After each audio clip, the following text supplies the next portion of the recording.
shahadat etamiz Muhammad Mustafa sallallohu alayhi vasallam Allohning payg'ambari va elchisidir. Shu vaqtda hatto bizning ko'zlarimiz yumilgan shahardir. Hatto bizning yuraklarimiz Alloh subhanahu va taolo payg'ambarining muhabbat bilan erishgan shahardir. Hamda hech shaksiz agarda biz ixlosli ko'ngilda bo'lsak, biz aytadigan mumkinmiz. Nihoyat darajada biz payg'ambar Muhammad Mustafa sallallohu alayhi vasallam yaratamiz. Hamda o'zimizni nafsimiz kelib bosgan vaqtda, hamda payg'ambarning hadisi bo'lgan vaqtda biz kimni sog'aymiz? Nafsimiznimi yoki payg'ambarnimi? Hamda shu vaqtda biz ayta olamiz, kimni biz ko'proq yo'latirga, bizning yuragimiz ovushgan. Qadrli jamoat, payg'ambar Muhammad Mustafa sallallohu alayhi vasallam bizga ko'p hadislar yetkazadi. Islom dinida bizga oyatlar aytiladi. Hamda biz ko'ramiz, Allohning orasida ibodat bor. Oysa sening muomalan Alloh bilan sening orasida. Hamda bor muomalat, oysa sening oralashuving sening hamda kishilar orasida. Hamda shuning orasida jamoat bor, shunday ibodatlar qo'ysalar xos, u faqat Allohga yo'nalgan ish. O bizning namoz, o bizning sadaqa, o bizning zakat, o bizning haj amallari, zikr, tasbih, Qur'on, roza. Qo'ysida maxsus bu ibodat etib belgilangan hamda ibodatning qabul bo'linishi sharti jamoat, u tashqi yoqdan payg'ambar sollallohu alayhi vasallamning shariati, bizning aytamiz bu mazhablar, bu fiqh qoidalarini qarata to'g'ri kelgan ish. Ishga ko'ngilimiz shu vaqtni faqat Allohning rizolig'iga o'shirganish, Allohning rahmatiga umid ettirganish. Kishilarimizdan vasiyatlarimizdan bo'ladish, Allohdan mingta davsa o'zimizga hurmat, loyiqlov, darajalov, rahmatlarimizni hatto ishitsakda, andan kunlarimiz bizning izgi ishlarga ko'tarilmaydi, ishmaydi. Qadrli jamoat, payg'ambar Muhammad Mustafa sallallohu alayhi vasallam o'zining bir hadislarida qo'yadi. Ana va kafirul yatim fil janna hakada. Bu aytib ko'rsatib qo'yadi. Men hamda yetimlarni, miskinlarni, yolg'iz bo'lgan kishilarni yordam etib turuvchi jannatda mana shunday bo'lishadi. Ne sababdan? Aşağıdadır Allah subhanahu wa ta'ala sana rizq berdi bu dünyada. Sen boy, kuvvetin var. Sen Allah'a yardım tarafından, akşa tarafından koysan Allah Teala bu ayda sana verdiğinde bu Allah'ın rizqı. Ana şimdi sen erişesin jamoat. Eğer de biz qarasak yetim degan, miskin degan, yolg'iz degan xalqning bizning jamiyatimizda bo'lgan shu kishilarning turi jamoat Allah shu kishilar qo'ysalar muhtoj hamda kishiga foyda ko'rsata olmaydi.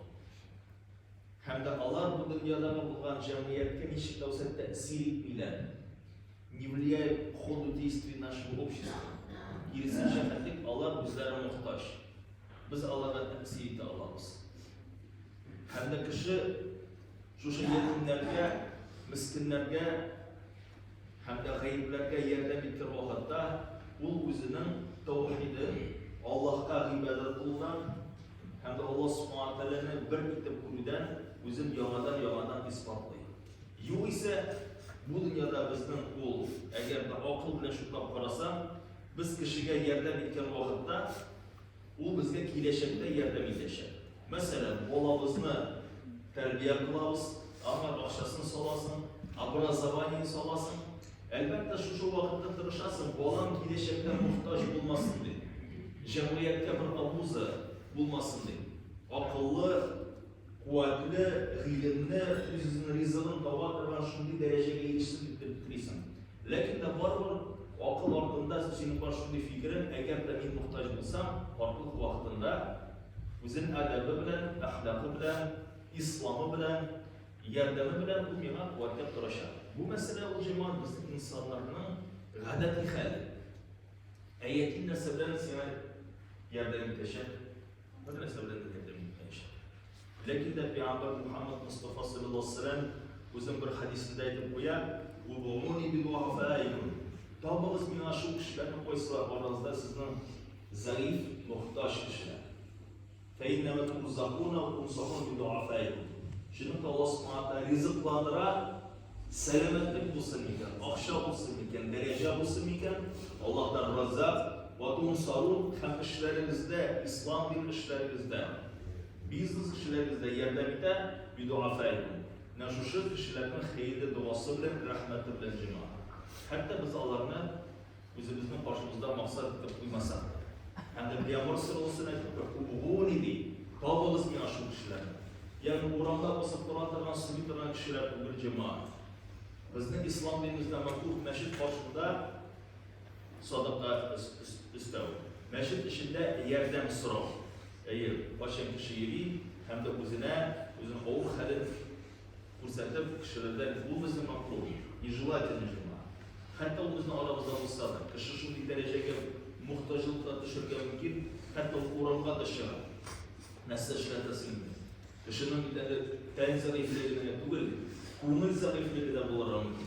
Упадок настроения, anın kumunu depresyaya düşürgen mümkün. Hatta tübetçilikke hem de şu vakitte bu oranla dışarı mümkün. Lakin de Peygamber sallallahu aleyhi ve sellem tabalız ki, şinlik de şin miskin, şin muhtaç, şin zarif kişi bu koyratma oranla şarada hatta yola. Özünün fakirliğinden, miskinliğinden, kiyimi bulma sebebinden, teni zarif bulma sebebinden, korklığından, yalnızlığından oranla şıgarga hatta bu yola. Kadir cemaat, biz her birimiz bu dünyada ümitliyiz Allah subhanahu wa ta'ala'dan yardımını. Allah bizden işimizde yardım etsin. Hem de Peygamber sallallahu aleyhi ve sellem bizge asılıkla belirtip koyar. İnnemâ tunsarûne bidu'afâikum. Şimdi de Allah'ın yardımı nasıl? Yardımı kiler sizin aranızda bulunan muhtaç kişiler arasında. Biz dua kılgan vakitte duamız kabul olsun için özüne karata bir kullanabız şu usullarını koysula duasında biz kabul olsun için. Allah'ın vaktimiz. Peygamber Muhammed Mustafa sallallahu aleyhi ve sellem'e selamlarımız, salavatımızla aytamiz. İstiğfar kılabız, ya Rabbi hatalarına affı etti. Ahiret için suyumuz. Andan sonra dünya için sıra koyarız. Duamızda ahirde bitiriliş meselesi salavat okuyuz, istiğfar okuyuz. Hem de biz gerekli vakitte, yani bunun için yapsaydısı var. Teheccüd vaktinde, azan vaktinde okurlar mümkün biz ya ki duha vaktlarında selametlik için dua kılgan mümkün biz vaktinde sayılı bir cemaat. Biz vaktinde şular cemaat, bizimizden işlerimiz, turmuşumuz, ailemiz, umuşlu basın için, şu işlerimiz istesek bizimizge. Başım tuğanlarımız aramızda, kiminin belki ettiğisi, kiminin belki kurşisi, Allah'ın zayıf halde olsalar, elbette Allah'a aşık yüz gösterdi, Allah'a ihtibar gösterdi, İslam dininin izzetle yaşayan cemaat. Biz onlardan mümkün biz koyaydı, Sibir yakında Irak ve Seyde yaşayan Müslümanlar, biz Şimdi da biz Kozan'da kuruyla cemaat. Kolgan regionlarda şirk bitse, anda meşriklerde şu hatırlıkına bitildi. Hatta büyük Moskova şehirlerinde Kur'an'lardan Müslümanlar yığışsalar da Allah özünün izzetliğini bu senelerini sırdan oranda namazını oku bilen cemaat. Allah her cuma namazı ultıgı zur gayib namazını şekilde. Feriye oranlara tular. Bizde şu fikir tularla mümkün, biz nerse eşya olamaz şimdi. Lakin demine şu hadisler bizge gösterdi. Her bir orunda bir Allah subhanahu wa ta'ala nuru, şu nur koysa sizin yüreğinizde bir iman, kişilerge, cemiyetke bir faydasını getirip dursa, Allah subhanahu wa ta'ala umumen aytgan vakitte bizni bulgan işlerimize yaparda İslam dinimizge yerden ko'rsatacak inşallah Teala. Qadrli mümin Müslümanlar, Allah subhanahu wa ta'ala bir ayetinde Allah Teala aytib qo'yar, şu kişiler koysalar bu dünyada şu izgir işe basalar. Allah'ın kumullarında yut'imuna ta'ama ala hubbihi miskine ve yetim ve asira. Allah yardım edecek esirlerge bilinlikler. Yetimlerge sirotlarga, hem miskinlerge, miskin o şu kişi koysa fakir, lakin de yaşarır. Yani bitinden para pul Hem de Allah bizlere şu mal mülketinden ala hubbihi yaratkan vaktinde gideler. Hem de yaratkan mal mülketinden. Üzerine de kirek olacağım ha. Lekin de oluşurlar. İnnemâ nuf'alukum livecihillah. Hem de şu vakitte Allah'ın kullarından nese Allah egzalılar için yine şu rızıklarımızını birer dedi. Eğer de şu hadis ayetine dinleyip jiberse Peygamber Muhammed Mustafa sallallahu aleyhi ve sellem üzerinde hadislerde koyuyor.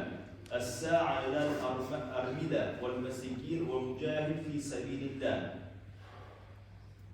Hem de şu kişi sa'a ile batılar yok çok bir şey. Сделаешь обход делай. Бара ярдәм итә кибетенә бара кире кайта.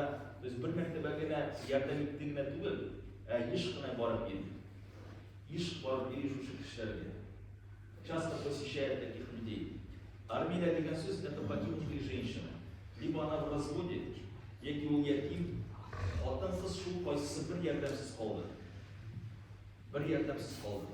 Еш кына булырга мөмкин балалар белән. Вал мискин атсын әйтте. Peygamber sallallahu aleyhi ve sellem mücahid fi sabilillah. Allah subhanahu wa ta'ala'nın yolunda bu mücahid soğuşuşudur. Allah subhanahu wa ta'ala'nın askerinde basıp duruşu kişilik Peygamber sallallahu aleyhi ve sellem. Hem de وَاحْسِبُ عَلَى قَالَ كَالْقَائِمْ لَا يَفْتُرْ وَالصَّائِمْ لَا يُفْتِرْ. Hem de bu şu kişi koyzası her vakitte namazın üstünde basıp duran şekilde hem de her vakitte orazan tutan şekilde değil. Cemaat, biz bu dünyada her vakitte namazda basıp duralmayız. Anın mahsus vakti var. Bizim tabii hacetlerimiz var. Orazanda da cemaat, özmeyce tutarga yaramıyor. Anın üstünde gerek, bizde üstünde iftar. Lakin de şu kişiler, Allah cemaat her vakitte namazda basıp durgan, hem de her vakitte orazan tutan derecelerden bir Peygamber Muhammed Mustafa sallallahu aleyhi ve sellem azizlikla verip koyar. Lakin de anın bir meselesi var cemaat. Meselesi var. Şu kişilerin zayıflığı turunda, muhtaçlığı turunda, en zayıflığı turunda, aile zayıflığı turunda, Allah'ın tragediyalar turunda, kişi arasında şeyler vergen vakitte şunsı var. Allah'ın tübelzütü meselesi olarak işliyor. Biz aytırgan mümkün, bu kişiye yardım etirge gerek. Anın ağır hali de belirtip yaratmamız. Может уточнить. Lakin de nişit olsanın kimse bu meselesi olsa Allah saklasın, Allah subhanahu wa ta'ala kıyametinde bizni kimsedir yapmıyor. Yeki kişilerin gıybetleri olsa, bunlar şular koysasında ailede kimde olsa anın maşergadetleri var. Alkoholizm, narkomanya şekilde bulurlar mümkün. Allah'ın şeşitliği başlasa, bu kişilerin tübelisi terteben bir derecede olsa Allah subhanahu wa ta'ala saklasın. Bizim hatalarımız kıyametinde aşıklanışa, hem de Peygamber sallallahu aleyhi ve sellem hani bir uzun hadislerinde koya ben yusemmi Allah bihi. Eğer de kim kişileri işittirse kişilerin gayiplerin Allah subhanahu wa ta'ala gayiplerini kişilerine işittirecektir. Ve men yurallah bihi. Eğer de kişi uzun gizli işleri başa kişilerinin işittirse rahmetleri ümmet edilirse iki kişiler arasında şıkkaş üzerine hürmetini layıklı deyip kütse hem de kişiler ana şu layıklı derecede yüksek mesela eşit olsa bu andan tümünü bilen ağırsınıp gitse şu vakitte biliriz bu kişinin kalbinde riya degen şey var. Ama özünün davalara gelir. Bizim cemaat Allah subhanahu wa ta'ala imanını bildi, anı saklara gelir. Hem de koysa sebepten biz bu dünyadan getiririz Allah subhanahu wa ta'ala rızıkını bilir. Hem de bu dünyadan gitken vakitte bizim kalbimiz selamet bularak iş.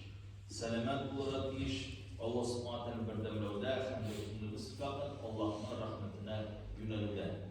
Dur rekat sünnet namazı. Başka bir cemaat sayfa